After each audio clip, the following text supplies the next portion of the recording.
जय जय राम कृष्ण हरे राम राम जय जय राम कृष्ण हरे जय जय जय जय ब्रह्मज्ञानी पुरुष तोची ओळखावा नयनांजनी पहावा ब्रह्म ठसा. ज्ञानेश्वर महाराज जिज्ञासू मंडळींना ओळख पटवून देत आहेत आणि ओळख पटवून देत असताना म्हणतात ब्रह्मज्ञानी पुरुष तोची ओळखावा. तोच ब्रह्मज्ञानी पुरुष आहे असं तुम्ही ओळखा बरं का. कोण हो महाराज? नयनांजनी पहावा ब्रह्म ठसा. महत्वाचा शब्द आहे. एवढ्या शब्दावर आपलं चिंतन झालं तरी सुद्धा कीर्तन थांबवण्यास मी मोकळा आहे. नयनांजनी पहावा ब्रह्म ठसा हे एक वैशिष्ट्य आहे बरं. त्याचं थोडंसं आपण चिंतन करू. ब्रह्म ठसा तो कुठे? नयनांजनी पहावा. ब्रह्मज्ञानी पुरुषाचं हे लक्षण आहे. काय लक्षण आहे? अहो ब्रह्मज्ञानी पुरुष जे असतात ना, तुम्ही ज्यावेळेस त्यांच्या डोळ्यामध्ये पाहाल तर त्यांच्या डोळ्यामध्ये केवळ आणि केवळ एकमात्र ब्रह्मच दिसतं, दुसरं काही दिसत नाही. तुम्हाला काय पाहिजे? ओळख पाहिजे. तुम्हाला काय ओळखायचे? संत काय म्हणून ओळखायचे. संत ओळखण्याची सगळ्यात मोठी खुणी आहे. नयनांजनी पहावा ब्रह्म ठसा म्हणजे काय हो? पहा, तुम्हाला आम्हाला सर्वांना भगवंतांनी डोळे दिले. डोळ्यांचं काम काय? रूपग्राहकत्व, रूपाचं ग्रहण करणं. बरोबर की नाही? जो काही रूप आहे प्रपंचामध्ये, जे काही रूप आहे त्या रूपाचं ग्रहण आपण डोळ्यांच्या माध्यमातून करतो. आता माझे डोळे बंद आहेत आणि बंद असलेल्या मी ज्यावेळेस माझे डोळे उघडलं की हा सगळा अफाट जनसागर मला दिसतो. आहे का नाही? जे दृश्य माझ्या इंद्रियांच्या समोर आहे, ज्या वस्तू, व्यक्ती, घटक, पदार्थ, प्रपंच जेवढा काही माझ्या डोळ्यासमोर आहे, तो प्रपंच ज्या वेळेस माझ्या दृष्टीपथामध्ये येतो तेव्हा त्याचं चित्रण माझ्या डोळ्यांमध्ये निर्माण होतं. तुम्हाला माहिती आहे? ठीक आहे. शेजारच्याच्या डोळे बघा, काय दिसेल तुम्हाला? जरा घरी गेल्यानंतर, आता नका बघू. डोळे बघा, त्या डोळ्यात नीट बघितलं की डोळ्याच्या आतमध्ये कृष्ण तारा आहे. आपल्या डोळ्याचं जे बुबुळ आहे त्या बुबुळाच्या आतमध्ये एक काळा टिपका असतो. ते ऍक्च्युली आपलं लेन्स आहे. ते ऍक्च्युली आपलं लेन्स. आणि त्याच्यामध्ये आपल्याला काय दिसतं? समोर असणारी गोष्ट दिसते. लक्षात आलं का? तुम्ही एखाद्याचा डोळा असा मोठा करा, जास्त नका करू, थोडासा मोठा करा आणि त्याच्यात नीट बघा. तुम्हाला काय दिसेल माहितीये का? जो बघतोय ना त्याचं चित्र त्याच्यात. बरोबर आहे की नाही? किंवा कॅमेराची लेन्स घ्या, त्या लेन्स मध्ये असं बघा, काय दिसतं? कॅमेराची लेन्स काय दाखवते? समोर जे येईल ते दाखवते, जसं आहे तसं दाखवते. बरोबर आहे? मी जर आता तुम्हाला पाहतोय, तुम्ही जसे आहात तसे माझ्या डोळ्यामध्ये तुमचं चित्र उमटतं. मी जर घटाला पाहिलं, घटाचं चित्र माझ्या डोळ्यामध्ये.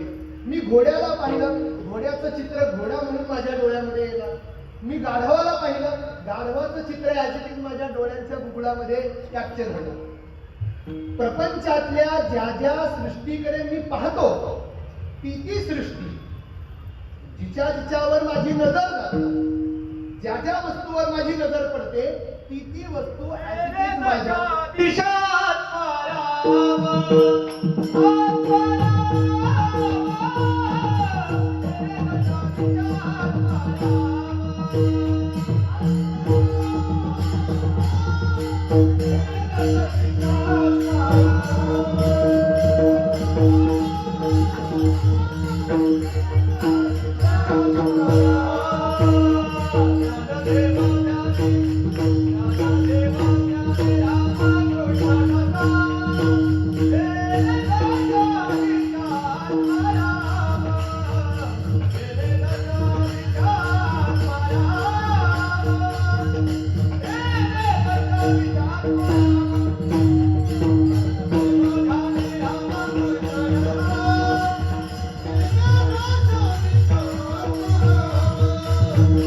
मग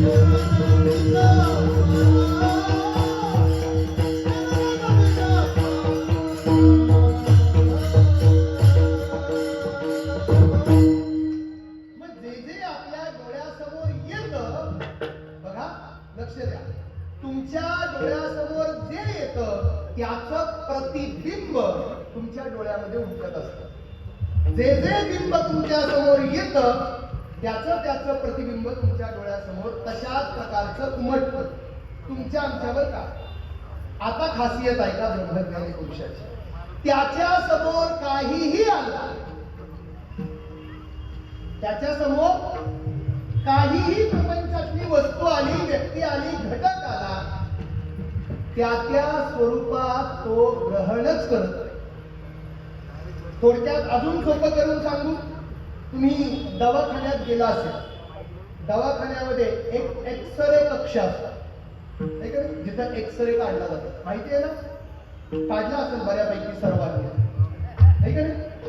एक्सरे कक्ष असतो, एक्सरे काढला जातो. काय खासियत आहे त्याची? समजा एखाद्याचा हात मोडला, पाय मोडला, कसा मोडलाय, कुठे मोडलाय, किती मोडलाय हे जाणण्यासाठी त्याच्यासमोर उभं राहायचं, फोटो काढतात, आहे का? मस्त फोटो आहे बरं, त्याच्यात छान दिसतात माणसं.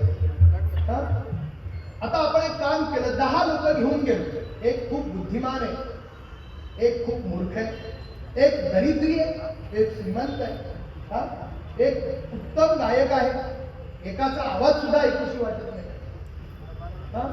अशी वेगवेगळ्या तऱ्हेची 10 लोक घेऊन गेलो. कशाला? फोटो काढायला. पण फोटो कुठला काढायचा? एक्सरेचा. आणि मग त्याच्यासमोर उभी केली, एक्सरे मॅनला सांगितलं, हा काढ प्रत्येकाचा फोटो. त्याने फोटो काढले. 2-4 तासानंतर 10 पाकिटं माझ्या हातात दिली, घ्या. मी काढलं, सगळे सारखेच, सगळ्यात फक्त एकच दिसत होतो, काय? अस्थि दर्शन.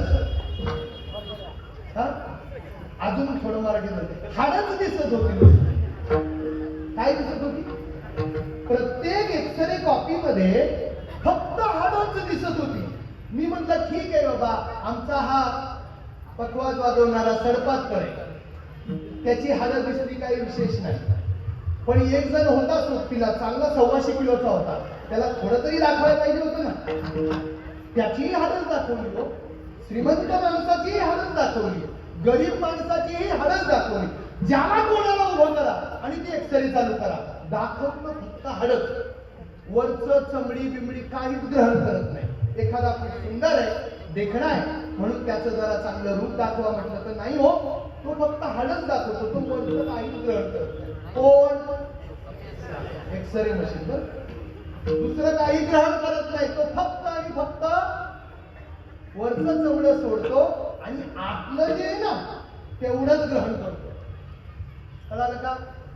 आणि हे बाकीचे कॅमेरे आतलं काही ग्रहण करत नाही, वरवरचं वैभव ग्रहण करतात. फरक कळालं का? आपले डोळे हे बाकीच्या कॅमेऱ्यांसारखे वरवरचं,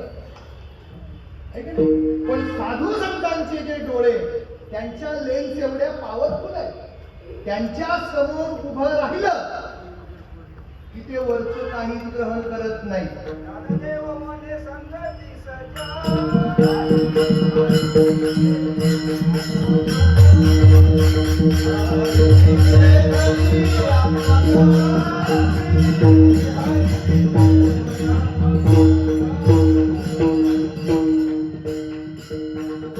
कळालं का? आता पहा, आता मी वाक्यावर येतो. तुम्हाला ब्रह्मज्ञानी पुरुष ओळखायचा आहे ना, नयनांजनी पहावा ब्रह्म ठसा. ज्याच्या डोळ्यामध्ये फक्त ब्रह्म ठसा दिसतो. तुमच्या आमच्या डोळ्यामध्ये ब्रह्म ठसाच दिसत नाही. आपण गाढवाला पाहिलं तर गाढवच खचतोय, आपण घोड्याला पाहिलं आपल्या डोळ्यात घोडाच दिसतो, गाढव पाहिला गाढवच दिसतो, कुत्रा पाहिला कुत्राच दिसतो, व्यक्ती पाहिला व्यक्तीच दिसते. जे जे पाहतो ते तेच उमटतं. पण साधू संत मात्र समोर कितीही प्रकारचे भेद उभे करा, ते वरचं काही ग्रहण करत नाही. त्या त्या शरीरामध्ये नांदत असणार जे चैतन्य आहे, फक्त त्या चैतन्याचं ग्रहण करतात. ही खासियत, ती खासियत दुसऱ्या कोणाच्या मध्ये नाही. आणि म्हणून प्रपंचामध्ये संत कोण हे जर तुम्हाला ओळखायचं असेल ना, फक्त एक पहा, त्या व्यक्तीची समदृष्टी आहे का? समान रूपामध्ये तो सर्वांना पाहतोय का? जर तो समान रूपामध्ये सगळ्यांना पाहत असेल, कोणताही भेदभाव करत नसेल ना, नक्कीच तो संत आहे. एवढं लक्षात घ्या.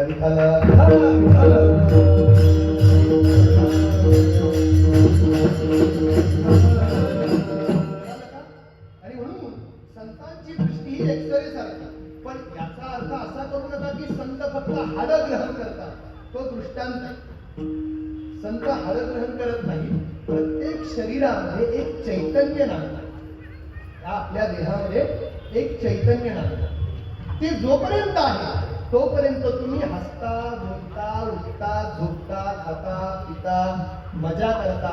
ते चैतन्य बाहेर पडलं की आपला इथला मुक्काम संपला, पुढच्या प्रवासाला लागायचं. कळालं का?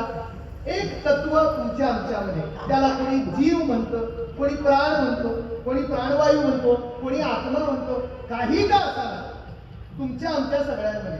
आणि विशेष सांगू का महाराज, ते जे चैतन्य तुमच्या आमच्या सर्वांमध्ये नांदतंय ना, ते अनेक नाहीये, ते एकच.